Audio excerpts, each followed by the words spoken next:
အားလုံးပဲမင်္ဂလာပါဒီနေ့မှာတော့မဟာလာရဲ့ဝီဇာသားတွေဖြစ်တဲ့ဝရာဇုပြည်သူစစ်အဖွဲ့ကနေထုတ်ပြန်လာတဲ့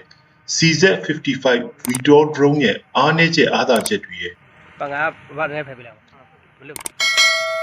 Federal Wing ကထုတ်ပြန်ထားတဲ့ VTOL တွေနဲ့ပတ်သက်ပြီးတော့သူတို့နှစ်ခုနှိုင်းယှဉ်ဘာတွေကွာခြားသွားလဲဆိုတဲ့အားနည်းချက်အားသာချက်တွေကိုသုံးသပ်ပြီးသွားပြီးတော့နှိုင်းယှဉ်တင်ပြသွားမှာဖြစ်ပါတယ်ဒီဘောမမဟာလာရီဂုံယူပြီးပြောနေတဲ့ VZ55 VTOL Drone ဟာတရုတ်ပြည်ဝူရှိဒေသမှာရှိတဲ့ Digital EK UAV ကုမ္ပဏီကထုတ်လုပ်တာဖြစ်ပြီးတော့ကုန်ကျငွေဒေါ်လာ3သိန်းခွဲလောက်တန်ကြီးရှိပါတယ်။သူရဲ့လုံဆောင်နိုင်တဲ့စွမ်းရည်တွေကတော့အများဆုံးတည်ဆောင်နိုင်တဲ့အလေးချိန် maximum payload က30 kg ဖြစ်ပါတယ်။ဒါကြောင့်မလို့81မမဘုံသီးလိုမျိုးဘုံ3လုံးလောက်ထိတည်ဆောင်သွားနိုင်တာဖြစ်ပါတယ်။အတောင်တစ်ဖက်ကတော့တစ်ဖက်တစ်ချက်ရဲ့အရှိက14ပေခွဲခန့်ရှိပါတယ်။အမြန်နှုန်းကတော့တနာရီကို80ကနေပြီးတော့120ကီလိုမီတာထိပြန်တန်းနိုင်မှာဖြစ်ပါတယ်။အမြင့်450မီတာထိပြန်တန်းနိုင်မယ်လို့ဆိုပါတယ်။ဒီ Dead engine တစ်ခုပါဝင်ပြီးတော့ battery ကနေတဆင့် engine ကိုနှိုးတယ်။ပြီးတော့ generator အသေးစားလေးတစ်ခုပါဝင်ပြီးတော့အဲ့ဒီ generator အသေးစားလေးကနေပဲ downlight attention ပြုလုပ်နိုင်မှုဖြစ်တဲ့ဒီ motor တွေကိုစွမ်းအင်ပေးတာမျိုးဖြစ်ပါတယ်။ဒီလိုမျိုး drone ကိုကျွန်တော်တို့က hybrid VTOL drone လို့ခေါ်ပါတယ်။အခုဖော်ပြထားတဲ့အထက်ပါအချက်လက်တွေကတော့ထုတ်လုပ်တဲ့ကုမ္ပဏီကပြောပြထားတဲ့အချက်လက်တွေဖြစ်ပါတယ်။တရုတ်ထုတ်ဆိုရလည်းသိကြတဲ့အတိုင်းပဲရေးထားတဲ့အချက်လက်တွေကအကုန်တော့ယုံလို့ရတာမဟုတ်ဘူး။ဘာလို့လဲဆိုတော့အခုသူတို့ထုတ်ပြဖော်ပြထားတဲ့ဗီဒီယိုထဲမှာတော့အင်ဂျင်ကိုနှိုးကိုတိုင်ပတ်နေတာကိုမြင်ရမှာဖြစ်ပါတယ်။ဘာနဲ့ဖယ်ပြလိုက်ဘလို့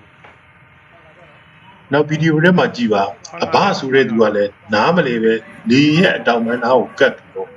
မော်တာတွေကိုစမ်းနှိုးခိုင်းနေတာကိုတွေ့ရမှာဖြစ်ပါတယ်။နောက်ကပြန်ဆက်ပဲ။တကယ်လို့သာဘေးကကောင်ကအတိမပြီးခဲ့ရင်အဘဆိုတဲ့ကောင်တော့ propeller တွေခုတ်လို့လက်ပြတောင်ပြတ်ထွက်သွားမှမြင်အောင်ပါသေးတယ်။ဒါဘာကိုပြနေလဲဆိုရင်သူတို့တွေခိုးထားတိုက်ထားတဲ့ပတ်စံတွေနဲ့ drone ကိုသာဝယ်ထားတာလေကြောင်းအနေနဲ့ကင်းရှင်းရေးလမ်းညွှန်ချက်တွေကိုနားမလည်ဘူးဆိုတော့ပြသနေတာဖြစ်ပါတယ်။ဆက်လက်တင်ပြသွားချင်တာကတော့ဒီလို drone တွေရဲ့အားနည်းချက်တွေဖြစ်ပါတယ်။ဒီလို drone တွေကပုံမှန် battery စွမ်းအင်သုံး drone တွေထက်ကြံတန်းချိန်နဲ့အလေးချိန်ပိုမိုသယ်ဆောင်နိုင်တော့လေသူ့ရဲ့အဓိကအားနည်းချက်ကတော့အတန်ဆူညံခြင်း engine နဲ့ generator တွေကိုထုတ်လွှတ်တဲ့ noise တွေကြောင့်သတ်မှတ်ထားတဲ့အကွာအဝေးကိုမရခြင်းတိကျတဲ့လှုပ်ဆောင်နိုင်ချက်တွေကိုမလှုပ်ဆောင်နိုင်ခြင်းတို့ပဲဖြစ်ပါတယ်။နောက်တစ်ခုသူ့ရဲ့အားနည်းချက်ကတော့ပြုပြင်ထိန်းသိမ်းရမယ့်ဈေးကြီးမြင့်ခြင်း engine နဲ့ generator တွေရဲ့လှုပ်ဆောင်ချက်တွေကိုပုံမှန်မထိန်းသိမ်းရင်ပြတ်ကျနိုင်ဖို့အတွက်အခွင့်အလမ်းပိုများခြင်းတို့ဖြစ်ပါတယ်။ပြတ်ကျခဲ့ရင်ဒီပုံမှန် battery ကိုသုံးပြီးတော့ပြန်တဲ့ drone တွေထက်မီးလောင်နိုင်တဲ့အခြေအနေပိုများပါတယ်။တကယ်လို့သာမဟာလာရီပြည်သူပေါ်ဖြတ်ပြန်တန်းပြီးပြတ်ကျခဲ့မယ်ဆိုရင်အောက်ကပြည်သူတွေကိုပုံမူထိခိုက်စေနိုင်မှာဖြစ်ပါတယ်။အခုလို engine နှိုးတာတောင်တိုင်ပတ်နေတဲ့မဟာလာတသိက်ကဒီလိုလီရင်မျိုးတွေကိုပြုပြင်ထိန်းသိမ်းနိုင်မယ်လို့ကျွန်တော်အနေနဲ့မယူဆမိပါဘူး။နောက်တစ်ခုကလည်းကြီးမားပြီးဒီလိုနှိုးရခက်တဲ့ drone တွေဟာတကယ်စစ်မြေပြင်စစ်ပွဲတွေမှာလက်တွေ့အသုံးချနိုင်မှာဖြစ်နိုင်ပါဘူး။ဒါကြောင့်မလို့လဲပညာမတတ်ပဲဘူးမသိဘာမသိဝယ်ထားတဲ့ drone တွေနဲ့ anti drone jammer စနစ်တွေကရှမ်းမြောက်တိုက်ပွဲတွေမှာဆိုရင်ဒီညီနောင်ဖွဲ့တွေအသုံးပြုထားတဲ့ drone တွေကိုမရှင်ပြိုင်နိုင်မဲနဲ့စစ်ပွဲမှာအရှုံးကြီးရှုံးနေကြတာကိုတွေ့ရမှာဖြစ်ပါတယ်။မဟာလာတက်မှာအောက်ခြေစစ်သားနဲ့ပြည်သူစစ်အများစုဟာအကျိုးလိုလိုစစ်ထဲဝင်လာကြတဲ့အခြေမဲ့အနေမဲ့ကောင်တွေကဖြစ်ပါတယ်။ဒီတော့ပညာတတ်သူအလွန်နှဲပါပြီးတော့ဤပညာအသစ်စမ်းတွေကိုလေ့လာတဲ့နေရာမှာကျွန်တော်တို့ PDF လူငယ်တွေနဲ့များစွာကွာခြားတာကိုတွေ့ရမှာဖြစ်ပါတယ်။မဟာလာဘောမပြည်သူစစ်တွေကဒေါ်လာသိန်းချီတန်တဲ့တရုတ် VTOL drone တွေကိုဝယ်ပြီးတော့ engine နှိုးဖို့တိုင်ပတ်နေတဲ့အချိန်မှာကျွန်တော်တို့ PDF လူငယ်တွေကတော့အဲ့လိုစွမ်းဆောင်ရည်တူ drone တွေကိုဒေါ်လာထောင်ကနန်းသောင်းကနန်းနဲ့ကိုယ်တိုင်ထုတ်လုပ်တက်ဆင်နေပြီဆိုတော့ Federal Wing ကဒီဗီဒီယိုမှာတရားဝင်ထုတ်ပြန်ပြသထားပြီးဖြစ်ပါတယ်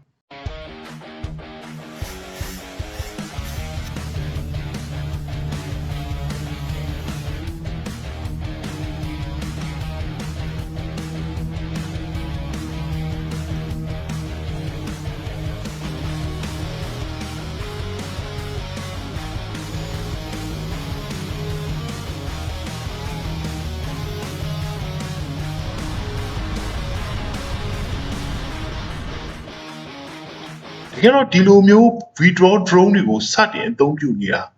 PDF အဖွဲ့တွေကအခုမှမဟုတ်ပါဘူး။ထောက်လှမ်းရေးနဲ့ကင်းလက်စစ်စင်ရေးတွေ VTOL Drone တွေကို2023နှစ်ဝက်လောက်တည်းကစတင်အသုံးပြုနေတာဖြစ်ပါတယ်။အချိန်ချင်းလေးစစ်စင်ရေးတွေကိုအောင်မြင်စွာလှုပ်ဆောင်နိုင်နေတော့တွေ့ရမှာဖြစ်ပါတယ်။စစ်စင်ရေးတိုင်းမှာလည်းပြည်သူတွေကိုမထိခိုက်အောင်ကင်းဘက်ကိုတိကျစွာထိပြီးတော့တုတ်တင်နိုင်ခဲ့တာတွေတွေ့ရမှာဖြစ်ပါတယ်။ခုမဟာလာရီဝယ်ထားတဲ့ဒေါ်လာ3သိန်းခွဲတန်တရုတ်ထုတ် drone ကတော့မဟာလာရီရဲ့နီးပညာအားနည်းချက်တွေကြောင့်ပညာမတတ်မှုတွေနဲ့ပေါင်းပြီးတော့ဘယ်နေ့သာသူတို့ပေါ်သူတို့ပြက်ကြပြီးမသာပေါ်ကြပြီဆိုတာစောင့်ကြည့်ရမှာဖြစ်ပါတယ်။ဒီကုန်းချုပ်အနေနဲ့ပြောရရင်တော့ဒီလိုသူတို့ဂုံစားနေတဲ့တရုတ်ထုတ် drone ဟာ PDF တွေထုတ်နေတဲ့ VTOL drone တွေကိုနီးပညာချင်းရှင်းနိုင်မယ်ဆိုရင်တောင်မှပဲဝယ်ယူစရိတ်ကြီးမြင့်ခြင်းကြောင့်အစည်းအအများပြားအသုံးမပြုနိုင်ပါဘူး။ပြုပြင်ထိန်းသိမ်းစရိတ်ကလည်းကြီးမြင့်မှာဖြစ်ပါတယ်။စစ်စင်ရေးတွေမှာလက်တွေ့အသုံးမဝင်နိုင်ခြင်းလိုအပ်တဲ့ပိုပစ္စည်းတွေကိုအချိန်နဲ့မျှမရရှိနိုင်ခြင်းနီးပညာရှင်များမလုံလောက်ခြင်းတို့ကြောင့်ဒီလို drone တွေကိုဝယ်ထားတော့လည်းပဲ